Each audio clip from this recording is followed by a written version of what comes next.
Joining us now is OjyOkpe with stories trending around the world. Hello, Jinx. Good morning, Dr. Thank God it's Friday. Your favorite day of the week. I came early. Can you imagine? Actually, today. At 9:50. Yeah, absolutely. Really. Morning. Good morning, Ayo. How are you? I'm doing great. I'm going to come and visit you this weekend, and I promise. Thank you. Good morning. How are you? Rufai on fire. I'm fine. Okay, I'm great. good. All right. Looking good. All right, keep the fire burning.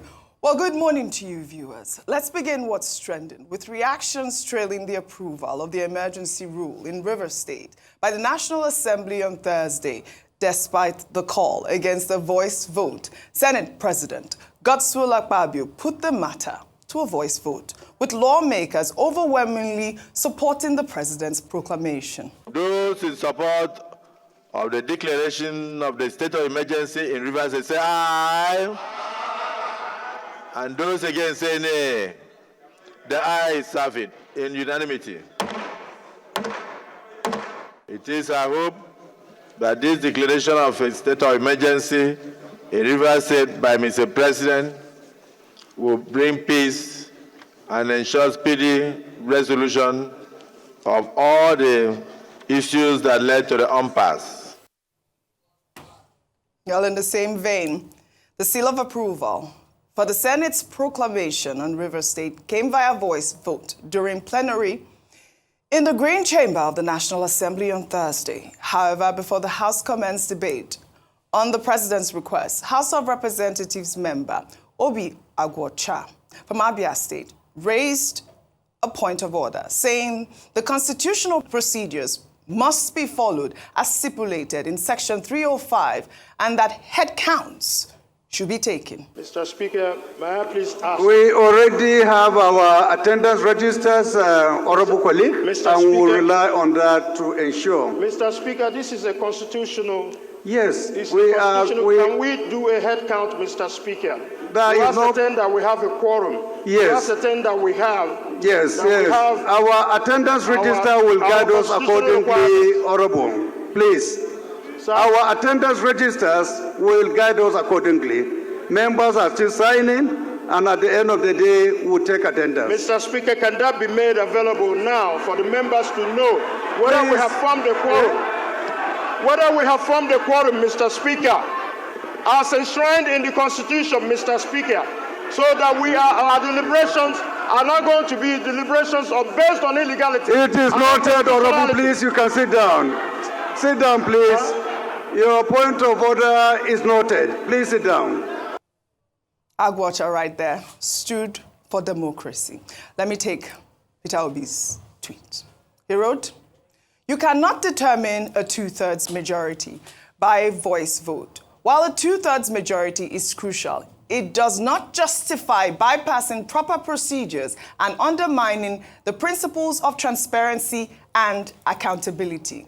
The use of a voice vote in such a significant decision not only disregards constitutional requirements, but also erodes public trust in the democratic process, as well as the transparency and integrity of the National Assembly. Decisions of such magnitude must be made with integrity, following the letter and spirit of the law.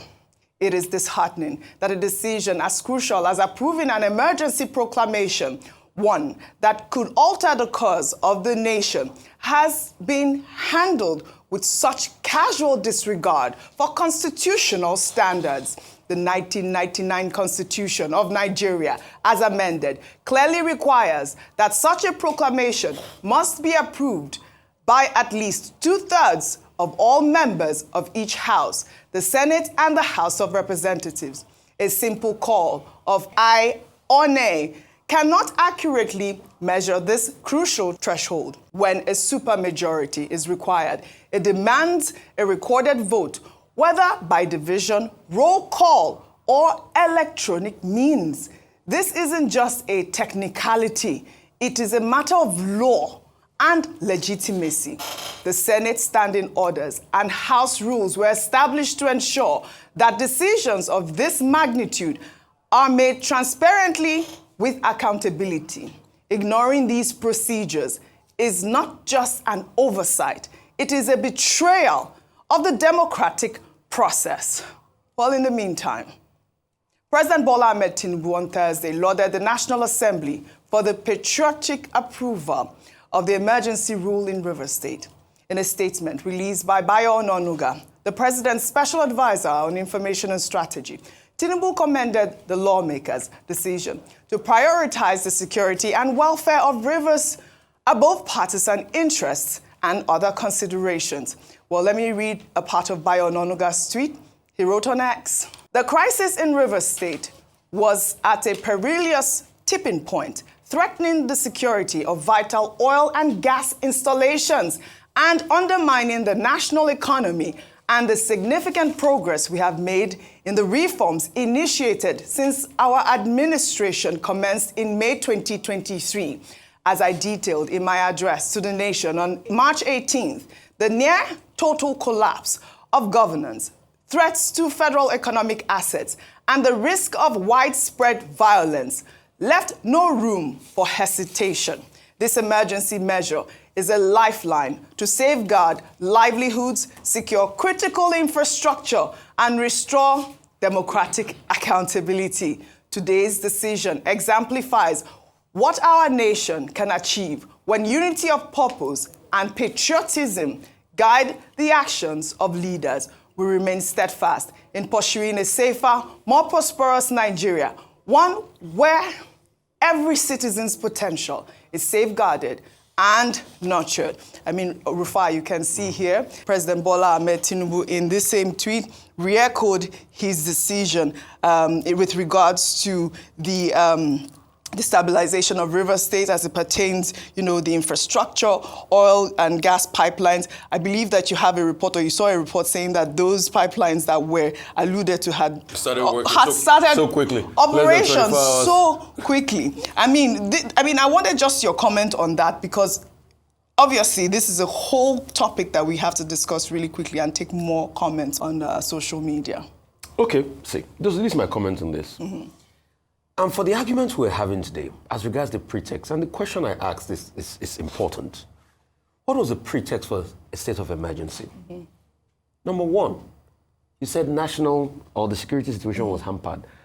I'm still asking them to show me the imminent threat of danger that was happening in the States when that happened.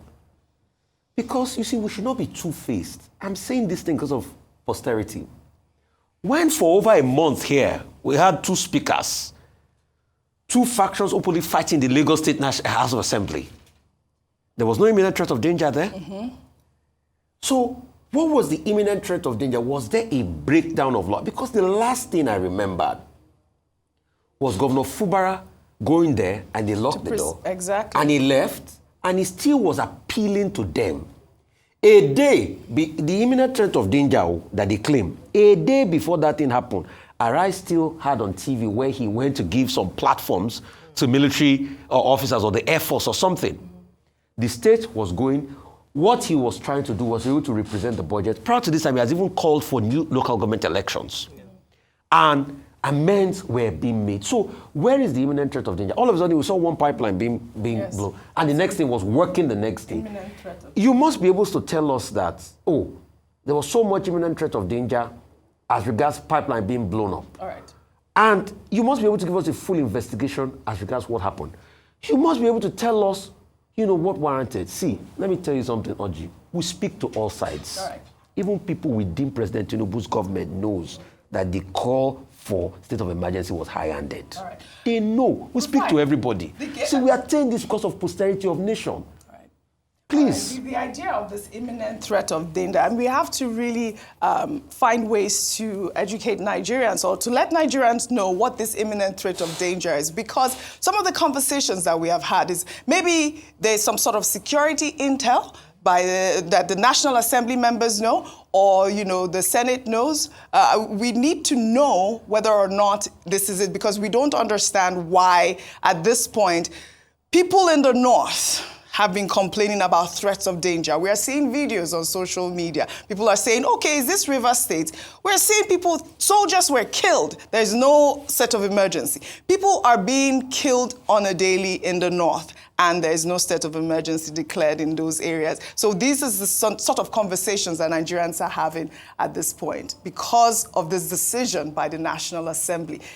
it appears there's no strong opposition. Well, in the meantime, the newly appointed sole administrator of Rivers State, Ibok Ete Ibas, formally assumed office on Thursday. He was welcomed by officers of the Nigerian Army at the Port Harcourt Airport and went straight into a closed-door meeting with senior security officers and state officials. Let's take a look.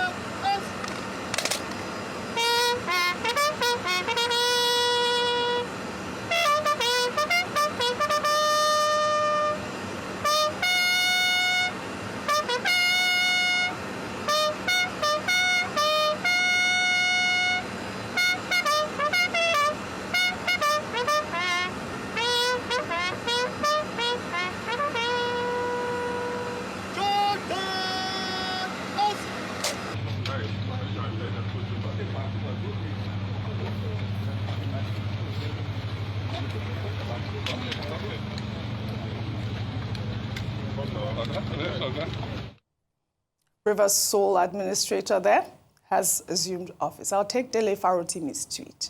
He wrote, "Our reality is that the law is now whatever Tinubu says it is, and whatever he wants it to be. Tinubu is the law. A de facto dictatorship has been foisted on us. Many will argue against the truth, but the notorious facts are staring us all in the face. A dictatorship Nigeria." Well, meanwhile, a Rivers State indigene, Daniel Wariboko, has sued President Bola Ahmed Tinubu and the federal government for suspending Governor Sim Fubara, his deputy, and the State House of Assembly. Wariboko instituted the suit at a federal high court in Abuja and prayed the court to nullify the action taken by the president, which he says is contrary to the 1999 Constitution as amended. He posted a copy of the suit on Instagram with the caption, "I have done my part." As Marcus Godwill, PhD, once said, "Neither silence nor indifference in the face of overt injustice is a virtue to be desired or a discipline to be practiced. I am a Nigerian citizen, a lawyer, and a native of Rivers State. Over the past few days, I have watched as the democratic institution of my state were unlawfully suspended by a man who swore to uphold the Constitution.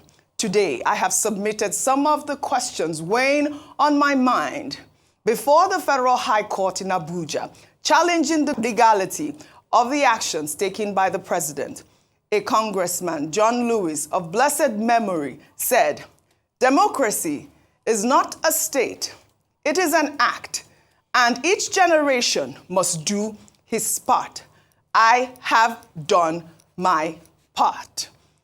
These are people, citizens of Rivers State, people condemning what appears to be an unconstitutional approval of a state of emergency in Rivers State. Dr. Abati, I'd like for you to unpack some of those questions I raised earlier, especially as it has to do with the imminent danger.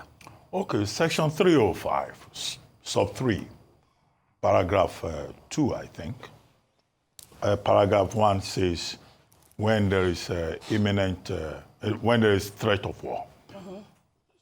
Paragraph 2 says, when there is imminent threat of an invasion or the possibility of war in the country. Now, Section 2 of that same section, 305 sub 2, says that the president shall declare a state of emergency. Shall, in law, is obligatory.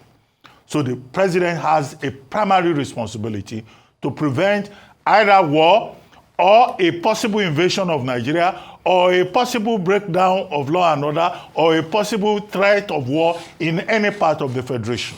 We do not question his powers in that regard. What is being questioned is how he has exercised that power. However, the contentious issue this morning is 305 sub 2 about imminent threat.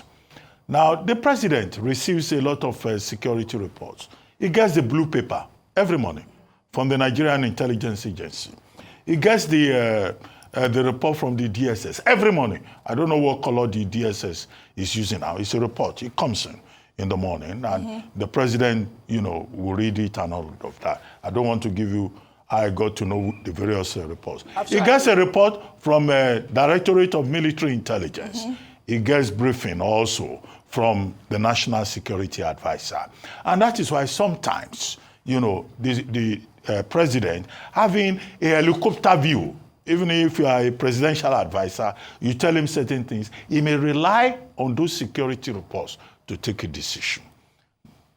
The other part of it to note is that the situation in Rivers State, I hold the view that there was imminent threat of danger. No argument about that. Because we saw that the Ijaw Youth Congress was already saying that they will blow up federal government assets in that region if Fubara was impeached. We saw that the Ijaw National Congress was also on television saying that there will be chaos. Now, I guess no responsible president will fold his arms and say, let them go and do their worst. What I do not agree with is collapsing democratic structures. And I go straight to that point. The story you brought about Ibokete Ibas now doing a song and a dance because of an illegal appointment that he has been given. Now, there is no local government structure in place in Rivers State. There is no House of Assembly. The only thing you have is a sole administrator. Who is going to hold Vice Admiral retired Ibokete Ibas accountable? This is the point we're making about transparency and accountability. There is a lacuna there. And I also argue that we also seem to have created an impression that when civilians have problems with our democracy, we go and look for a soldier, a retired soldier, to come and help. Is it that there are no decent civilians who can even help in this kind of situation? So that's also another question about transparency and accountability. And that leads me to the National Assembly. The main question we're raising is about transparency. They said they went into a closed session in the Senate. What was that closed session all about? We said yesterday on this program, we want to see it live because all of us have a stake in this matter because it's our democracy that is at stake. And that's why I agree with Mr. Peter Obi, who said that the best practice in other places is that they will emphasize transparency and accountability. Absolutely. There will either be a roll call or the voting will be by electronic means. But we're still running the legislature in Nigeria as if we're in antediluvian times, operating democracy as if we're living in the Stone Age. And Senator Seriake Dixon has already issued a statement saying that when they went into that closed session, even before it, there was an attempt to gag him, and at the closed session, there were some senators who disagreed vehemently. But it was clear that those senators would not be allowed to speak in plenary. Now, we cannot have a kangaroo legislature at the national level, because at the end of the day, some people walked out. Senator Tambuwa, according to Senator Seriake Dixon himself walked out of the plenary session because they saw that the outcome had been predetermined, and the National Assembly arguably lived up to its reputation as a Babasokpe National Assembly. And that is why the president is praising them for patriotism. The president may praise them for patriotism, but Nigerians are not convinced that the process was transparent. And that, again, is well illustrated by the fact that Obi Aguocha, Honorable, was shouted down by the Speaker of the House of Representatives. We are just saying anything they do should be transparent and accountable. And the people have the right to ask questions. Absolutely. Well said, Dr. Abasi. Ayo, before I come to you, the situation in Rivers State, I mean, we're getting reports some people are out there on the streets while others are just maintaining their lane. Well, the chairman of OjyOkpe local government area of Rivers State, OjyOkpe Ihonwo, was seen in a video singing Governor Fubara's praise during an event. OjyOkpe posted the video on his X account with a caption, On Governor Fubara's mandate, we stand. Let's take a look.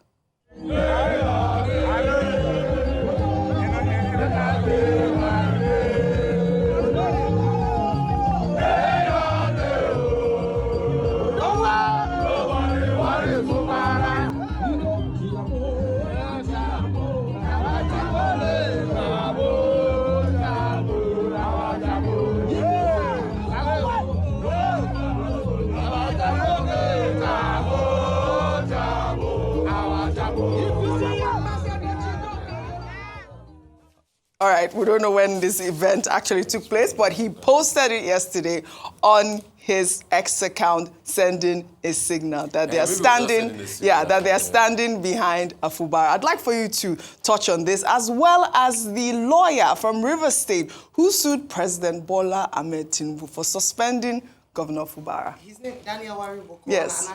I'd actually taken that spot to touch on. Perfect. In terms of, I have done my part. Earlier on, I'd said that beyond, and I said opposition is dead in Nigeria because we had opposition party members in the National Assembly. I don't know whether or not they had information, as Senator Abia was saying to us earlier, that perhaps in that closed session, they'd given them some intelligence, security intelligence, which swayed them in terms of the way that they voted. But if they did, then I think they ought to be bold enough to also come out to say it out and defend their vote, saying that they knew something and was in the interest of Nigeria.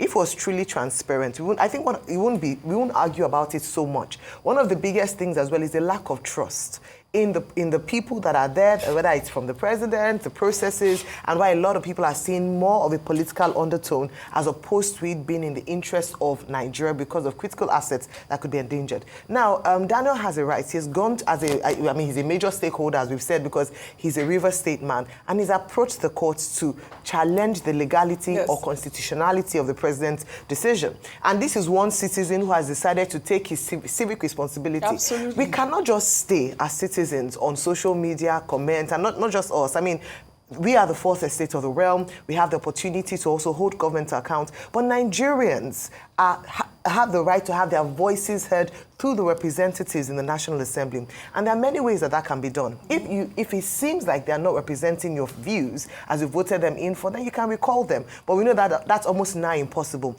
You can pursue legal opportunities.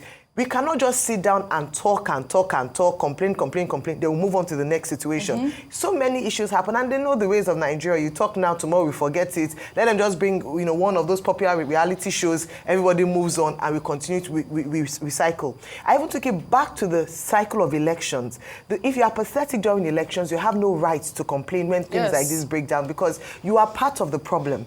Now, when it comes to politics, yes, we have people who are frontliners, front runners, elected officials, but every single Nigerian has a civic responsibility to protect the integrity of our constitution and the integrity of Nigeria. And if you feel like anything is not working, explore the channels that are available to you. Your voices don't have to be quiet. So I think it's very important. But the other man, I don't know if that's his own way of contributing to the discourse. I don't know how that helps anything at all. Yeah. That chairman or suspended chairman of Obi It's not about any man. Like you said earlier, it's not about Fubara. Yes. It's about Nigeria. Absolutely. It's about the democratic processes in Nigeria that we're all fighting for. All right. A caveat though. Yeah.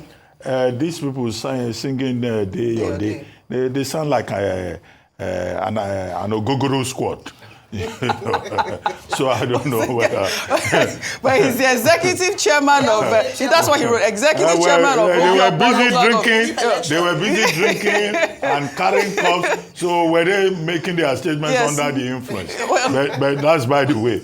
The second thing, the Daniel Wariboko, who is going to court, two issues will come up. There will be issues about whether he has local standing. There will be issues about jurisdiction. Because the basic dispute is between federal government and Rivers State, and then at the end of the day, even if the matter goes to Supreme Court, as we have argued, say, let's test 305 to know the extent. There will be issues about technicalities, as happened in Plateau State government, versus Attorney General of the Federation, which is a decided case.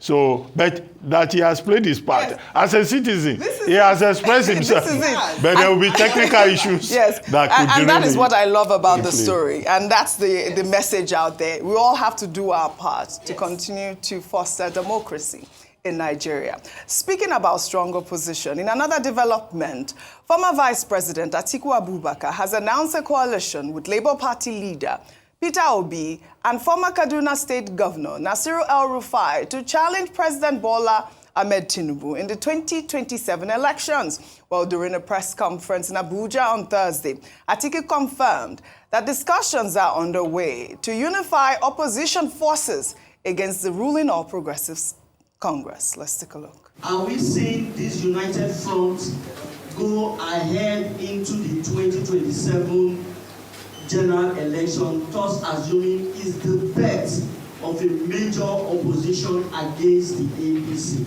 Thank you. Yes, sir.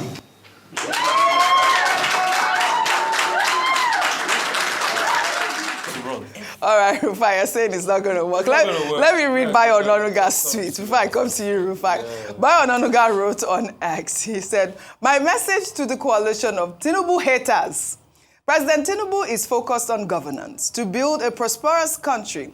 He's on the way to achieving this. 2 months to his midterm. He has many solid achievements to showcase. Intraceable problems are being tackled headlong. He cannot be distracted by the so-called coalition of politicians. They are not politicians after the public good. It's all about their self-interest. They are disgruntled. They are a frustrated lot. The leaders are sore losers.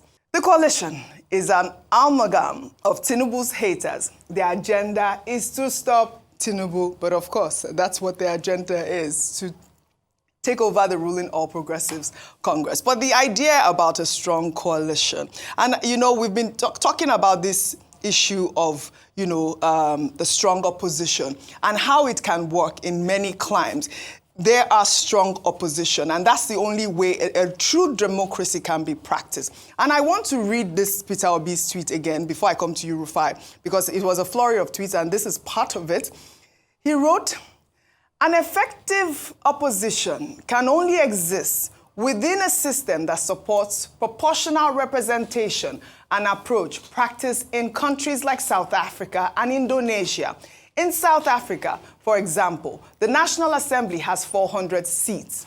The African National Congress received about 40% of the vote and holds approximately 160 seats, while the Democratic Alliance, with about 20% of the vote, holds around 80 seats, alongside several other parties. Those who contested the presidential election remain the recognized leaders of their respective parties. If that were the case in Nigeria, our Senate, comprising 109 seats, would be more reflective of electoral realities, with the APC holding 44 seats, the PDP 33 under the leadership of Atiku, and the Labour Party 27 under my leadership. Ideally, the House of Representatives should mirror this balance, with approximately 144 APC members, 108 PDP members, and 90 Labour Party members. But this is far from the case. The absence of laws restricting party defection allows politicians to switch allegiances freely and without consequence. This not only weakens the opposition, but also makes a mockery of the electorate and undermines the integrity of our democratic institution. What we are left with is not a genuine democratic system, but one that is transactional, compromised, and in many respects resembles organized criminality. Rufai. It's correct. So let me tell you, I'll go historical now. In the 70s, we had a similar resemblance of what Peter Obi was saying. After the Shagari election, sort of like a government of national unity. But we know how that works. They frustrated the other parts, they subsumed power, then the Shagari camp consolidated in the next election in the early 80s. You see, over the years, the politicians have turned our democracy into a winner-takes-all. That's why I say coalition is going to be hard. You are almost destroyed for being opposition. Probably the only group that did a viable opposition, and that's why I still give them kudos till tomorrow, is the APC. when they were in opposition, and they nailed it right. Also, you know, they have the capital base, and also they had a president like Goodluck Jonathan that wanted the system to be able to work. So kudos to that man. Absolutely. Kudos to Goodluck Jonathan for allowing opposition thrive. All right. But since the APC got there now, they are not that kind of, Fantastic. you know, free people which allowing opposition Right. thrive. I wish we had a lot of time. I'd like to thank you all for your great analysis, as always, on what's trending. We have to go for a special report. Thank you all. You all have a great weekend. Well, that's all I have for you guys on what's trending today. I'll see you all next week.